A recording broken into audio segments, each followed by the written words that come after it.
Hi there.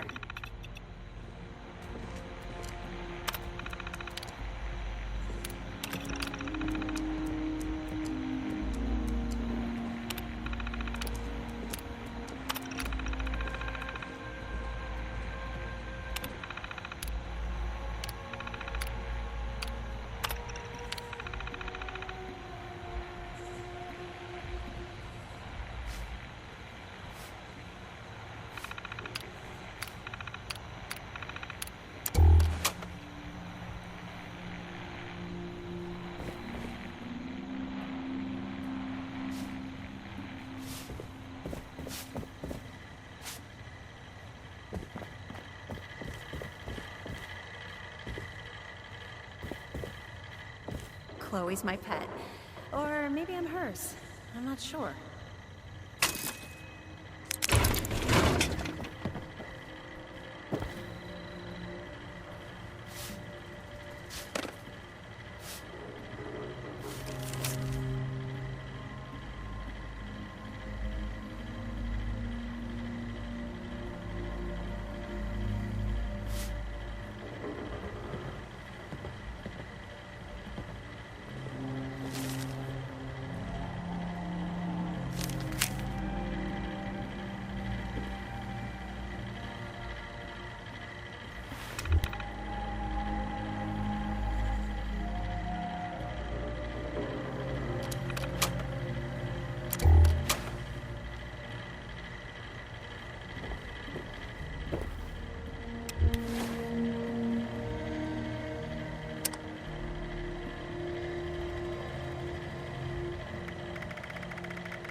This is my first interview with another survivor, Kesha McDermott. She found me trying to break into a Nuka-Cola machine and showed me a different way. So, Kesha, can you tell us a bit about how we can make sure our water is safe for drinking? Try to keep it to the basics for training purposes. Oh, it's not complicated, really. Find water and strain out any big particles and chunks. Then, boil it in a pot over an open fire for a minute or two, then let it cool. Should be fine. Like making tea, right? Uh-huh. You joined the responders a while ago and helped develop a program to train volunteers. So, were you a survivalist prior to all of this? You could say that. I taught high school kids. I used to talk about this very thing to them. Practical application of the sciences. It's fascinating, but you never realize how important some things will be down the road, do you? I guess not. So if we were students of yours, what would you tell us about the world now? How can we survive? That's a good question, Dasa. Well, I would tell you all to remain calm and focus on surviving. The first thing you need to do is get yourself some clean drinking water. It's likely all you'll find is dirty water, but that's okay. We can fix it.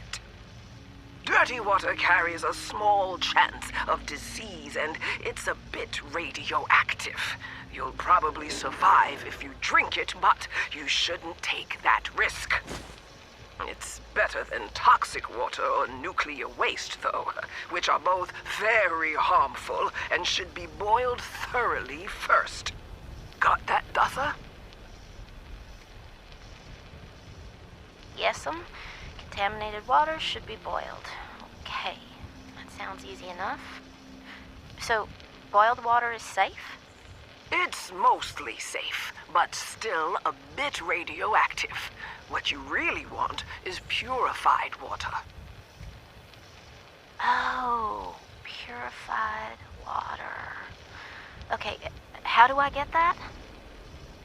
You can build machines that will do it for you, and that's the most reliable way. Building them requires some space and time and plenty of materials. But on my way up here from Watoga, I found purified water occasionally in supply caches and medical kits. So, keep your eyes peeled. If I boil water, and that's mostly safe, aside from a teensy bit of radiation, what about tea? Most folks around here are tea drinkers, as you know. I recall many a night sipping tea on the stoop, watching lightning bugs, and reading a book in peace and quiet. Tell me that's still okay, Kesha? Oh, bless your heart. It's probably as good as boiled water anyway. Maybe even better if you add anything medicinal to it. Some survivors add all sorts of flowers and herbs to boiled water, and they swear by it. Personally, I stick with purified water. To each their own. Okay, got it. Switching tracks a bit. I know you're awfully busy with your latest research in Flatwoods. Can you explain that a bit? Of course! I'm testing local, natural water over time in Appalachia. Gathering data, monitoring the radiation and contamination levels, all of that. I analyze the data in my lab to look for long-term trends and use those trends to determine how we can use the water right now. We use the water for more than just drinking, you know. It feeds our plants, which feed our animals, so we need to know how things are changing. You got a lot of work cut out for you. I'm glad you joined the responders. Data sounds invaluable. It is. I've integrated the data collection and research into the Responders Survivors Volunteer Program as well. I am still a teacher, after all. Wow. Then there you have it, folks. Thanks for talking with us today, Kesha. And thanks for showing us all how to live a little safer. Class dismissed.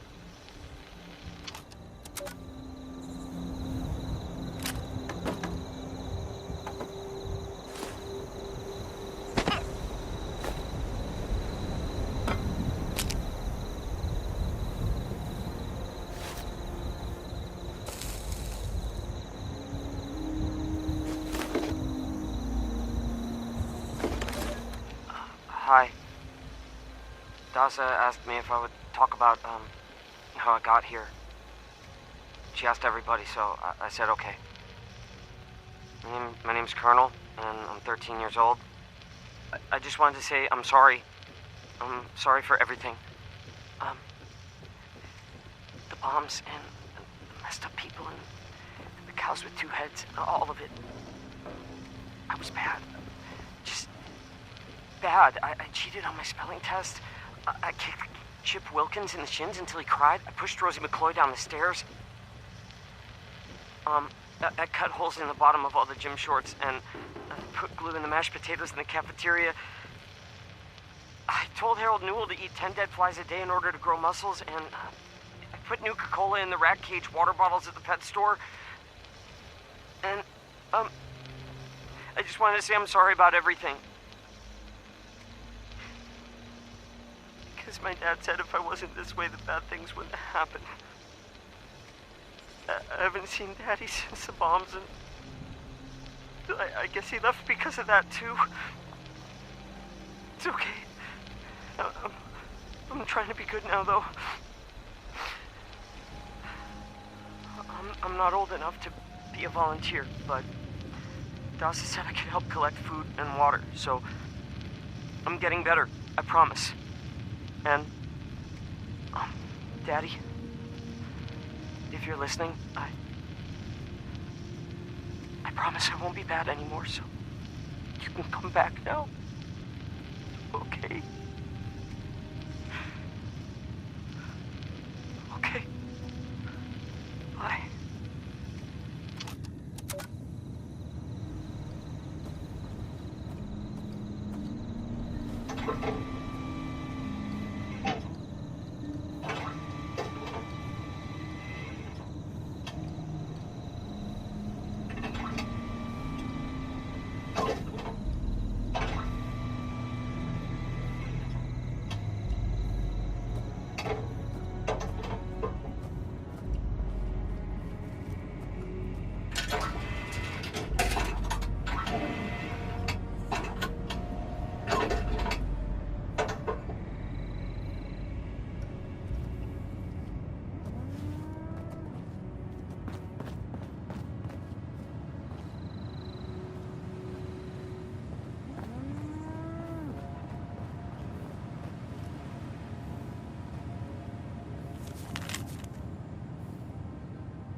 Welcome back, dear listeners. It's time once again to put aside all you think you know, all you believe to be true.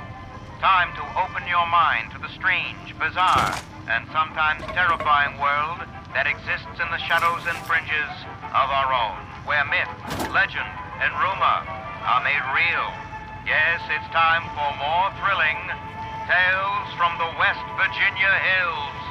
Tonight's episode, Who Goes There? The Strange Encounter in Flatwoods, is brought to you by Sugar Bombs, the breakfast cereal with explosive great taste and 100% of the recommended daily allowance of sugar.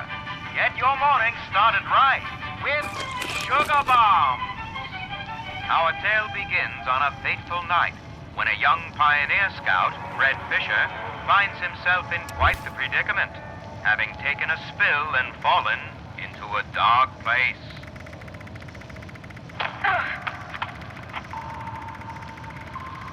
Where am I? Jack? Biff? Mr. Bailey? Can anybody hear me?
Interview 2, Reverend Delbert Winters. Hi, I met you in the woods near the Morgantown airport. You were picking flowers. Why? I was harvesting a lot of stuff, actually. I hunted deer recently. Looked strange, but tasted fine. Okay. Well, what's a basic, easy meal that someone who's been surviving on cans could make? You can make tea with dried flowers. It's not much, but it can soothe your stomach. I don't know what this flower is called, but I call it a soot flower. If you add it to water, you can make a tea. Same with rabbit meat or chicken meat. You can easily make soups with boiled water. God willing, we can adapt old recipes to new types of food. Well, what do you mean by that? Back in the Army, we got sent off to places with weird fish I'd never heard of and weird veggies I'd never seen again. You know, we had to cook with them still. Just pretend it's catfish or something. You see how it turns out. But now, well, let me say that I've seen some weird stuff. I thought maybe it was unholy, but These are all the creation of our Lord, even if man has manipulated them, and dang it, they're still edible. Oh, okay. Well, what kind of veggies do you eat? Yeah, there are still some edible veggies out there, like melons, carrots, and gourds. You know, I found some tomatoes and potatoes growing together. They're somehow pollinating each other or something. I ate one, and it was kind of like ketchup-flavored cardboard, but hey, I'm alive. You might have to experiment like that. Don't be too picky if it keeps you alive to see the end of times. Sounds like you've been thinking about this for a while. You could say that. I knew the end was coming for a good long while. And, well, it's here. And the end will come again. I have faith that there's a reason for all this, and that we need to survive to see our Lord again. And, well, we need food to survive. Fair enough. Thanks for the tips, Delbert.